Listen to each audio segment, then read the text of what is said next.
The vast rangelands of Marsabit County appears as a deserted vast nothingness.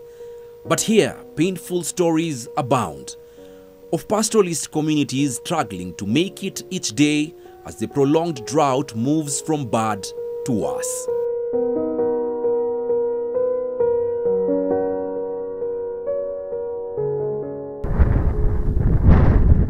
This is Illeret, the far-flung region next to the Kenyan border with Ethiopia.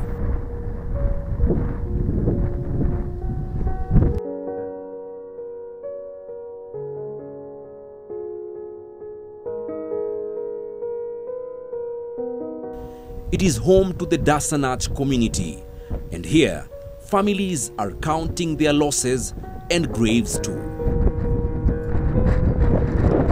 At Silicho village, Galvi Kirich is still mourning the loss of her grandson. One of at least 3 children who have died here in the last 3 months as a result of hunger. Every new day is a painful reminder of those last few moments with the grandson. Makosa na chakula mwenyewe. Mimi nalisha kwanza hata kama ni maji hiyo. Maji kwanza ni mzuri, hata wewe mwenyewe kwanza mkunywa maji kesho na kesho guto na jioni mkunywa maji kwanza tuma inakuwa ni kali sana. And now Galvi is afraid that the worsening situation could drive her to her grave. Kaburi yake ito hiyo. Niona. Na mimi ana macho. Hakuna mtu ananilisha na. Niona hata tumbo yangu mwenyewe. Saa hii kwanza kama malaria. Suji baadaye hata kaburi yangu kwanza taona na kesho guto kesho 3 wiki ile utaona kaburi yangu. Yani ya kwanza bana ya kwanza tukuna na chakula. Elele Lortony and Gushumo Esho are also mourning the death of their children. They took them to hospital across the border in Ethiopia after their malnutrition became acute. They never made it. Sometimes tuna lack drug kwa facility, inachukua muda bila kufikia watu. So inabidi mzazi anachukua jukumu, anafuga another border ili mtoto wake apate matibabu. Hiyo ndio ile shida kubwa hapa imetufikia. Pia distance inachangia.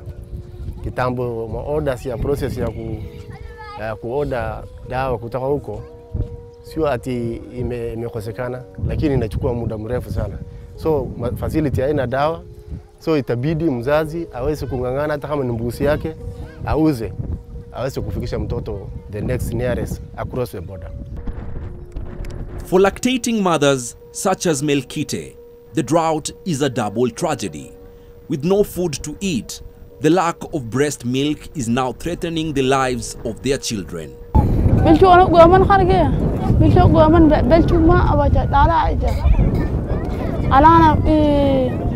وبنانيا كشجوا حتى علي كشجوا حتى بركة وجدني حتى جوا رك أرك حتى بركة بلشوا بلشوا أفير حتى يفرع. Death by starvation is unspeakable according to the Dasanach community traditions. I am right beside the grave of a 4-year-old boy who died about 2 months ago due to starvation. The community remains cagey about the information leading up to these deaths. This means there could be more deaths that have not been recorded by the government, and they wish the government could have stood in the gap of saving these young lives that they feel they have failed. Government officials here are reluctant to release drought reports on death, but community workers say the situation is getting worse each day.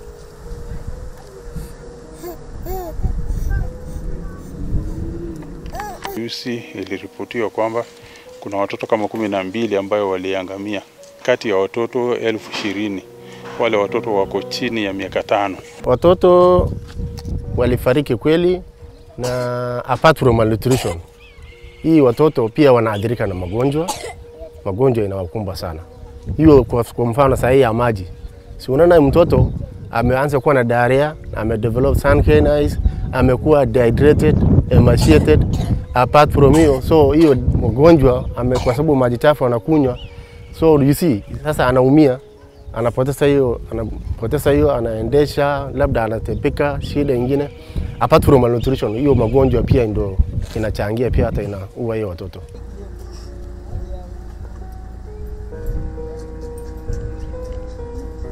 When night falls, locals pray and hope the ravages of the drought will soon go away.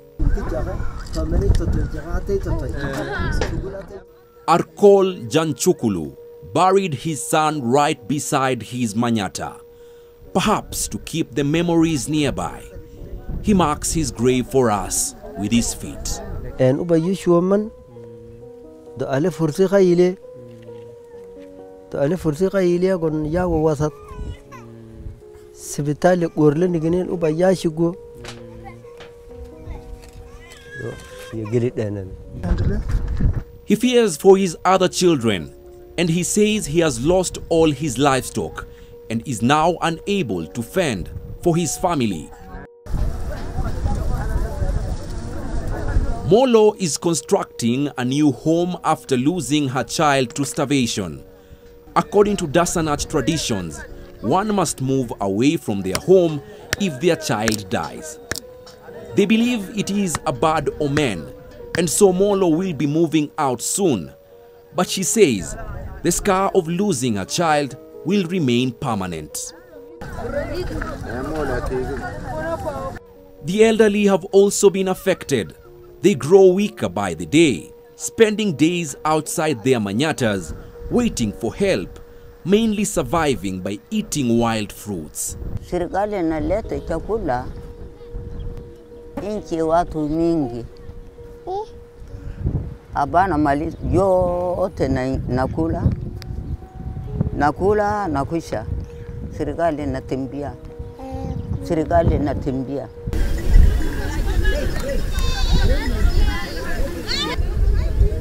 Yerite Garam walks me to his mother's grave. She went for days without food, and when he took her to the hospital, he was told that his mother was not ailing from any disease. She died in his son's arms as they waited for food to arrive from anywhere. Every dawn in Illeret comes with a heartbreaking story. A year since the drought started.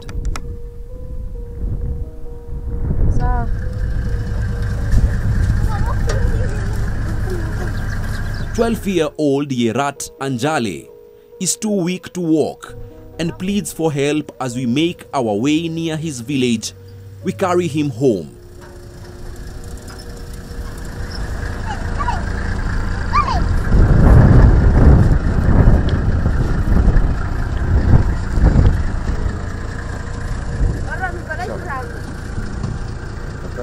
His sunken eyes, low energy level, and loss of weight are symptoms of the malnutrition he has suffered. Most of his family members have gone for days without food too. It's unfortunate that the government elected by the people have neglected its own people at this time of the need.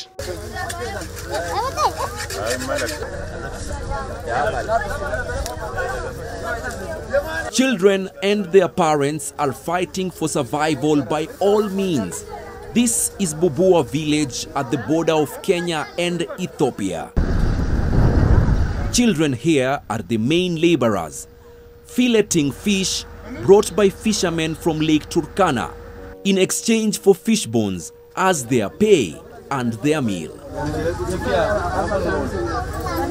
Tunajaribu kuwasaidia na mfupa, wanakula mfupa, nyama, fillet, tunajaribu kuwasaidia sababu ya ukame. The children wake up early to get to the shore where they await the boats to dock. It is fast come, fast served. And after a hard day's labor, they reap what they sowed, and the lucky ones get a fish head and the rest of the skeleton.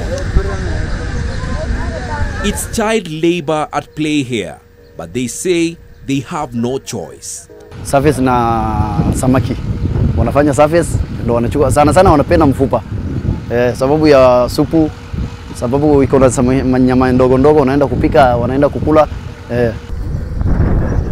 We follow Nanam Jachuomor and her children home. Today is their lucky day after going for 3 days without a proper meal. This fish head and skeleton is cooked and shared among 10 family members and relatives. Anasema wote ndio wanakula hii mafupa hii. Mafupa samaki. It may look like nothing, but to them this is more than they would have hoped for. Under the circumstances, no fishbone is left untouched. Ala dagr bas gudwani in qayyad ya hela galala hela gariya balaya ala qadigri inchin galgri bas kisa awiyaha ira an ilmawerin bas erqab timrid tuya inchin laga sada hela adala hela lullagri niginila hela sada alna sada halilalan rogonon dawasi hela dawa yatqadai arge laftaqa eze.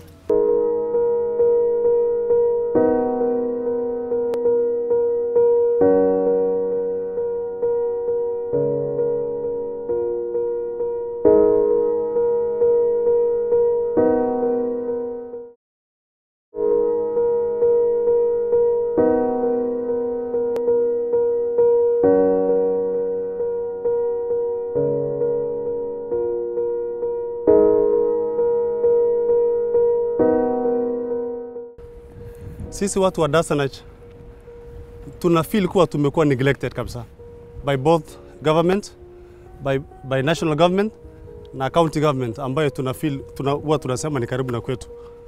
Dasanach community sai watu wanapata shida sana ya njaa. Watu wanalala siku mbili, siku tatu, hata siku tano bila kukula. Watoto nao wanaumia. Watu hata maafa sai imetoka kwa sababu ya hii jilali.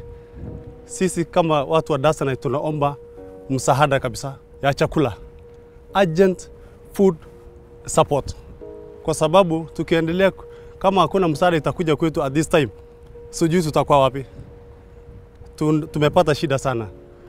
Watoto vile tumeona maafa ya watoto wengi, wazee wamekufa, wamama, na tukiendelea kukaa bila msaada yote tutaendelea people will perish. So I really ask for food support ikuje haraka. And the other thing is that kwa sababu community walikuwa na depend on livestock, walikuwa nafuata mali, walikuwa napata mapato kutoka mali. Sasa kwa sababu ya drought mali yote imeisha. So naomba serikali, both national na county government, waweze kuja na empowerment programs, njia nyingine ya kusupport hii community.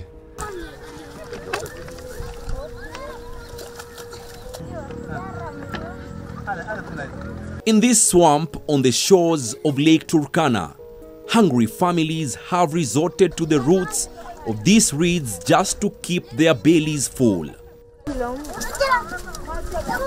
What I am holding is known as a koljara in the Dasanach language, part of the roots of the reeds that grow in the swampy areas of Lake Turkana. The locals have resorted to eat these reeds so as to beat starvation. The children spend most of the afternoons here to harvest these roots, despite the murky waters that could cause different diseases.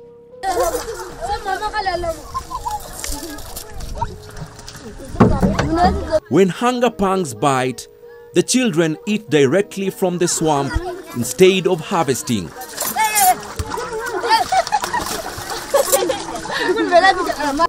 These boys and girls are unaware of the danger they face, not only from the diseases they could contract from the dirty water, but also the danger of crocodiles and hippos that looms large in these waters. Water for domestic use is also dragged right through the mud. Water, a vital resource, becomes scarce in the dry season. The seasonal rivers run dry and locals are forced to trek for many kilometers in search of water. In Illeret, the agony of finding clean water for domestic use persists. Women and children have dug shallow wells on seasonal riverbanks. No mean task, they say. Shida yetu ni maji tu. Mvua ikinyesha ndo tunapata maji. Kama ni jua kali maji hakuna. Na kisima sisi tunachimba kwa nguvu. Ni watoto wadogo na wamama tu. Ingine kuna matope, ingine inavunjikia mtu, inatolewa kwa mtu. Shida ni hiyo tu. Hakuna mtu anatusaidia, tunajisaidia peke yetu. Tukienda kuni ndo watoto wanakula kitu. Tukishota maji ndo watoto wanategemea. Kama tuko na kazi, watoto wanategemea. Mali vile imeisha, sasa maji ndo tunatumia. Napata wamama, wale watoto wasichana wanaenda kuchota maji while stepping inside the wells. Sasa ile mashara wale tunakunywa is not protected. Hiyo tunachota open to. So ni shida, mtu akikuja sasa hii maji haijachamshwa, haijakuwa treated.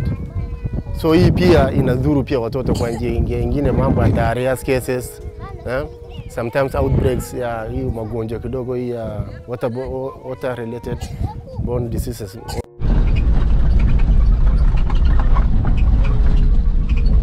The 400-kilometer jagged stretch of road from Marsabit to Illeret across Chalbi Desert and through North Hor town is a treacherous terrain. The 2-day journey from Marsabit town makes it harder for children with severe malnutrition to access emergency medical services or even emergency relief food. And here we get a taste of what is now a daily experience for residents. One of the biggest challenges that communities that live in far-removed areas such as Illeret face is a poor road network and no network reception on mobile phone at all. We are stuck in the middle of nowhere. We have 3 punctures, and what my colleague Kieru is trying to do is unlock the bolts of this tire. We sent our colleagues about 3 hours ago to get help from a nearby town, 30 kilometers away. So we are stuck right in the middle of nowhere. We are on the lookout for wild animals, and we could spend the night here tonight.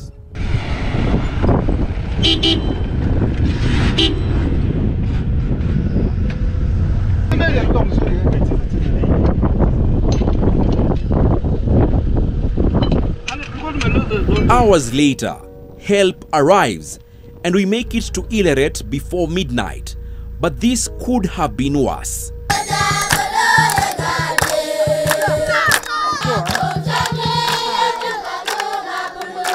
Sometimes, to keep the children distracted when night falls, their mothers indulge them in singing folk songs to lull the hunger before they go to sleep.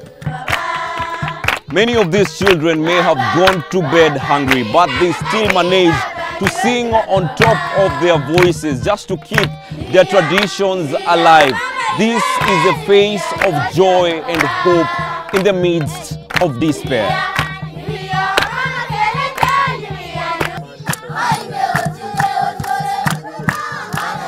Many of them are not sure when they will have a decent meal next.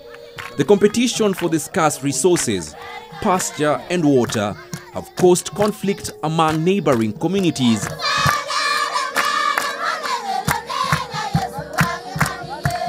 From November 2021 to date, at least 40 people have died in the conflict.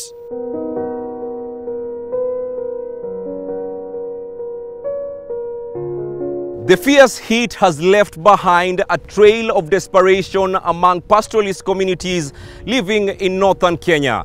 The long-standing drought has parched their land, diminishing their pasture.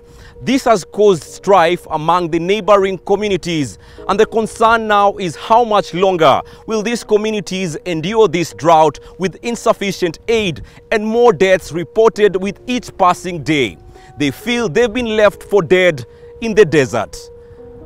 Melita Oletenges, Ntvs Marsabit County.